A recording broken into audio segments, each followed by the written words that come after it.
Welcome back to Hayes Outdoors and Tractors. What we're going to do today, this is going to be a follow-up to our portable pig pen, portable pig tractor, whatever you want to call it. It's a movable pig pen is more or less what it is here in the background. I'm going to release the video for it. The thing is, I wasn't as detailed on that video. I just more or less showed it in fast forward as we were building it because of the measurements and everything, and it took so long cutting all the notches and all the measurements. So what I'm going to do is today we're going to take a walk around this. I'm going to kind of give you the measurements, some of the measurements and everything that we used. If somebody would be interested in building one of these, that's great. It's just something I looked on YouTube. I only found a couple portable pig tractors. One of them was made out of like farming gate for like cattle and stuff. I seen somebody had done that. I'm going to show you the mistakes I did. That's the main thing, is the mistakes that we made. One of them being this metal on top, as you can see right here. This is heavy iron or steel that we had here at the farm. They're 20-foot sections. I did cut them, but they're heavy metal.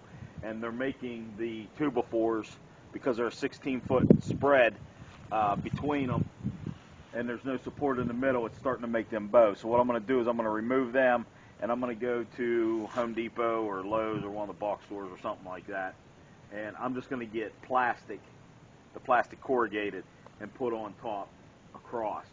I might only do one section. I'll have to see what lengths they have, but that's what I'm planning on doing. Is lightening that roof up. Also, you're going to take it, whenever I show you this, you're going to say there's a box built in here for the pigs to get into. This is not for full-size pigs. This is only for the piglets while they're little. Once they get too big for that box, I'll close that box off so they can't get in there. But that's just to be able to keep as they're piglets, to keep them warm until we get into May and June around here, where it starts to warm up. So, as I said, this has been about a 3-week project so far. Okay, as long as the wind cooperates with us.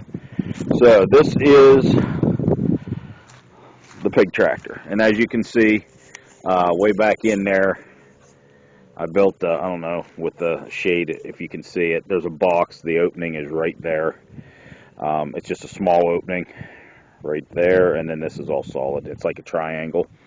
So what I did was just basically put our 4x4 across, cut our 45s on the end right here, and then on these back corner posts here, they sit on top. Let's see if I can get a shot of this.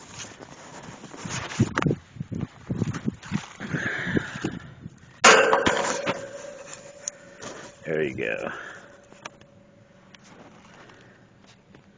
So I notched it on top of the 2x6, and it's sitting on top of the 4x4. Okay, and then I used 3.5 inch screws and screwed everything together.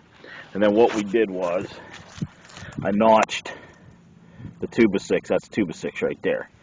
I notched it out over, and it set right on top of the 4x4 here. And that way there, I could screw straight down in and lock it together. The posts, we made them. Like I said, I'll have all the lengths and everything in the description. I want to say they were 32, 34 high, and we notched them right down here, 1.5 inches deep, the thickness of the 2x6, and 5.5, which is the depth of the 2x6 up. And I notched it so I could screw into the 2x6 itself.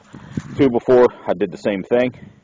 I notched it 1.5 inches this thickness in, and 3.5 down. And the reason I did all this notching and fancy stuff is, normally you don't do this, but I wanted this pig panel, this hog panel, to be flush the whole way down. So to do that, I had to notch everything, keep everything flush, so we had, a good base to be able to staple into. So what I did was, as being 16 by 16, I got 4 posts, 2 posts in the middle, and then 4 posts on this side. And I'll bring you around here real quick. This is my deer fence, sorry. Okay, so pretty much this is it. If you look on the other video, I did bend this eye hook because I didn't have it screwed in the way I should have. The other side, I screwed it in the whole way and it did not bend. It moved it, no problem. What I did was I put a 45 on these four. These are 4x4s right here.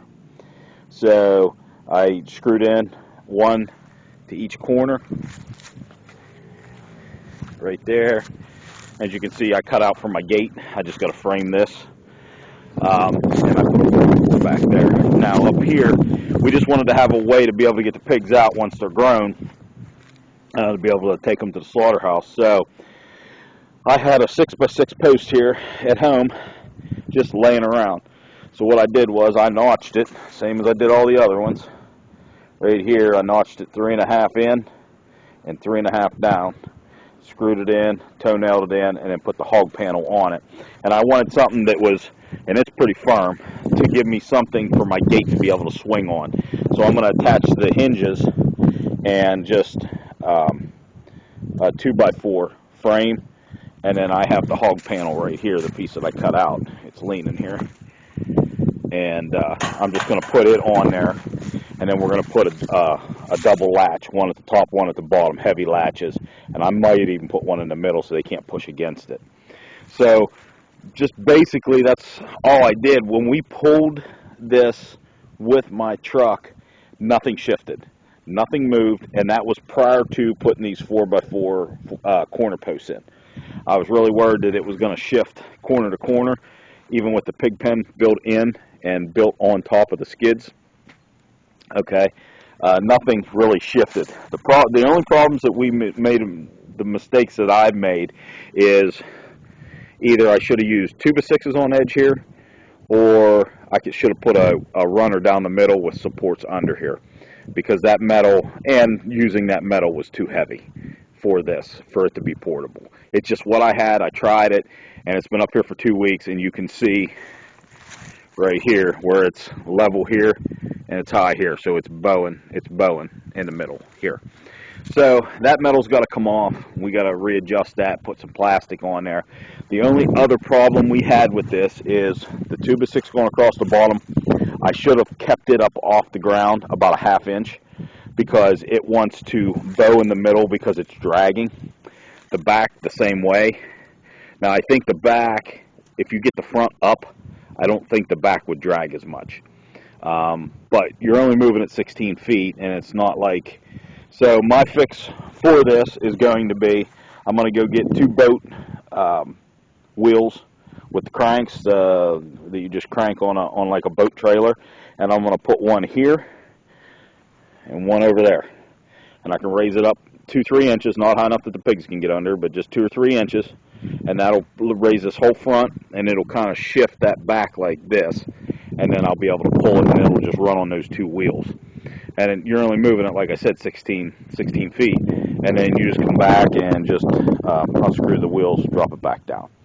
That's my game plan. So we'll see how it works.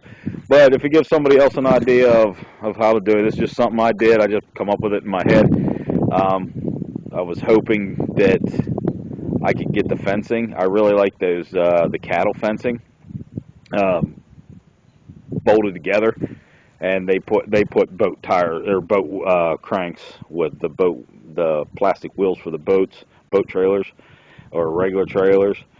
They had it on it, and they jack all 4 up and they just pull it, which makes sense. I just don't want to spend money and buy 4 boat jacks with the tires on them if I don't have to. I have 2 laying around here, so I'm gonna, like I said, I'm gonna attach one here, one on the other side, and we got the eye hooks right here for the chain, and we just run it out, hook it to the tractor, hook it to the truck, and you move it. And then what we're gonna do is I'm gonna get an IBC tote with the hog nipples. I've been getting the piglets trained on it, and it works very well. They like it. So I will be able to back the IBC tote. It's going to be on a trailer. I'll be able to back it right up to here and have it come right through the hog panel, and they'll be able to get water. So I should only have to haul water up here because we have no water, no electric up on our farm, up where the section I'm at. So that way there, I'm figuring probably once a month I might have to haul the trailer down and fill it up. It's a 300-gallon IBC tote, so we're going to leave it here, and it'll be underneath the roof here for them. So other than that, that is about it. So hope you liked the video. You can leave if you see anything that you think I could do better. I'm sure there is. You can leave it in the comments. I'm always open for constructive criticism, because believe me, that's how we all learn. So, but this was my idea of how to do it, and this is how we're going to roll with it, at least for now. All right. Well, you have a good day. See you on the next one.